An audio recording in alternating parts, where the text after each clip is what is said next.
Selamat siang Dek, terima kasih sudah datang hari ini. Sebelum kita mulai, saya ingin menyampaikan bahwa semua yang kamu ceritakan di sini bersifat rahasia dan kamu bebas bercerita tanpa tekanan. Tujuan kita hari ini adalah membantu kamu memahami dan mengatasi hal-hal yang menjadi beban di pikiran kamu. Siang Kak, terima kasih juga sudah menyediakan waktu. Saya merasa banyak yang saya pikirkan akhir-akhir ini. Sebelum adik bercerita, alangkah baiknya kita perkenalan dulu ya. Ada namanya siapa? Perkenalkan, nama saya Putri, mahasiswa BKPI dari Universitas Muhammadiyah Makassar, dan alamat saya di Aludin 2. Oh Putri, perkenalkan nama kakak Wani. Mungkin Putri bisa mulai menceritakan apa yang Putri ingin ceritakan. Akhir-akhir ini Kak, saya merasa kewalahan.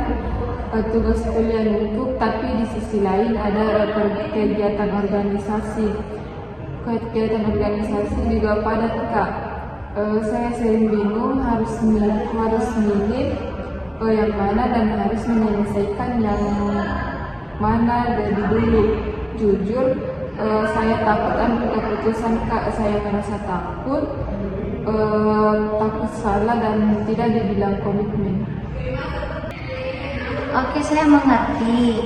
Jadi kamu merasa ragu saat harus membuat keputusan sendiri. Iya Kak, misalnya untuk tugas kuliah asesmen, salah satunya tuh tugas kuliah asesmen dan tes.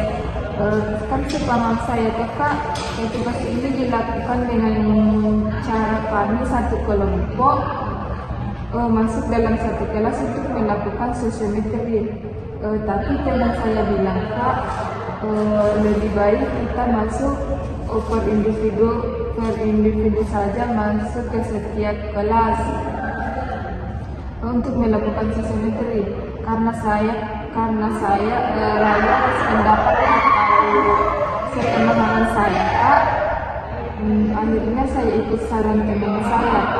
Tetapi saya malahan tidak mengerti dan saya tidak memiliki semangat untuk mengerjakan tugas tersebut. Apakah ini juga terjadi dalam kegiatan organisasi kamu? Bisa dibilang iya Kak, karena saya juga ditawari jadi koordinator acara. Saya sebenarnya tidak sanggup karena bersamaan dengan UTS nanti, tetapi waktu itu ada teman saya bilang Kak, begini, sayang sekali kalau kamu melewatkan kesempatan itu. Kapan lagi coba kamu jadi koordinator. Jadi saya iakan Kak, dan akhirnya saya sendiri yang stres. Jadi kamu cenderung mengorbankan kebutuhan dan pertimbangan diri kamu karena takut mengecewakan orang lain. Iya, saya takut tidak peduli dan tidak bisa bekerja sama. Apakah kamu pernah mendengar kalimat seperti ini, bahwa emosi negatif bukan datang dari situasi itu sendiri, tetapi dari cara kita berpikir dan keyakinan kita terhadap situasi itu. Belum pernah Kak, kalau boleh tahu teori apa itu ya Kak? Itu pendekatan REBT. REBT itu Rational Emotive Behavior Therapy yang dikembangkan oleh Albert Ellis dalam konseling. Dalam REBT itu ada yang dibilang ABC. ABC itu activity event, B-nya itu belief, C-nya itu konsekuensi. Jadi Kak, apa itu ABC? ABC itu misalnya begini, activity event itu kamu ditawari tugas organisasi atau harus memilih mengerjakan tugas kuliah. Sedangkan belief itu atau yang beto itu kamu berpikir Kalau saya nolak orang akan kecewa, atau kalau pilihan saya salah, saya akan gagal. Dan yang C itu akhirnya kamu merasa cemas, takut, malah tidak percaya diri. Wah, itu banget saya ini. Sekarang kita akan mengubah keyakinan atau belief itu.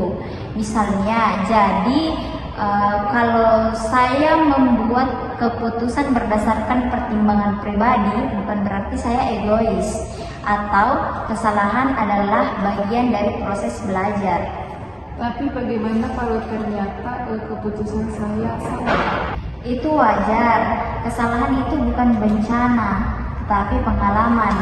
Kalau kamu tidak pernah ambil keputusan sendiri, kamu tidak akan tahu kemampuan kamu. Keputusan yang kamu ambil sebaiknya mencerminkan nilai dan prioritasmu, bukan hanya keinginan orang lain. Saya jadi kita selama ini saya cuma ikut arus dan memang benar-benar saya tidak tahu apa yang sebenarnya harus saya tahu. Nah, untuk itu, coba minggu ini kamu mengerjakan tugas yang benar-benar kamu mengerti dan membuat daftar prioritas kegiatan dan memutuskan mana yang harus dikurangi. Saya akan coba, Kak. Terima kasih sudah membuka wawasan saya. Putri, saya senang mendengar kamu mau mencoba mengambil keputusan sendiri. Ingat, tidak apa-apa salah, yang penting kamu belajar dari prosesnya. Mungkin kita akan lanjutkan minggu depan untuk melihat perkembangan kamu.